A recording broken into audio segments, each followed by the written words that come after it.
আরেক টিলা টাঙ্গুয়ার হাওরের বুকে অবস্থিত সবুজে ঘেরা এই টিলাটিকে ঘিরে রয়েছে হাওরের শান্ত জলের ভাসমান দৃশ্যপট, আর দূরে দেখা যায় ভারতের মেঘালয় পাহাড়। স্থানীয়দের কাছ থেকে শোনা, বহু বছর আগে এই এলাকায় বসবাসরত একজন স্থানীয় বাসিন্দার নাম থেকে এসেছে বারেকটিলা নামটি। বলা যায় যারা প্রকৃতি ভালোবাসে তাদের জন্য বারেকটিলা স্বর্গস্বরূপ একটি গন্তব্য, হাওরের বুকে এক টুকরো সবুজ শান্তির নাম। আমরা টিলায় পৌঁছেছিলাম ঠিক দুপুরবেলা। চারিদিকে ঝকঝকে রোদ আর পানির উপরে সূর্যের আলো পড়ে যেন চিকচিক করছিল। বোট থেকে নামার পর হাওরের হাওয়া আর টিলার সৌন্দর্য এক নিমিষেই সব ক্লান্তি দূর করে দেয়।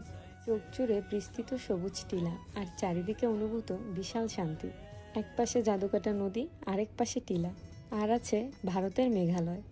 বারেক টিলার অবস্থান সুনামগঞ্জের তাহিরপুরের বাংলাদেশের ভারত সীমান্তে। তাই টিলায় আসলেই ওপাশের খাসিয়া পাহাড় আর ঝর্ণা দেখা যায়। সব মিলিয়ে ভ্রমণ পিপাসুদের কাছে বারেক টিলা জনপ্রিয় এবং খুব পছন্দের একটি জায়গা।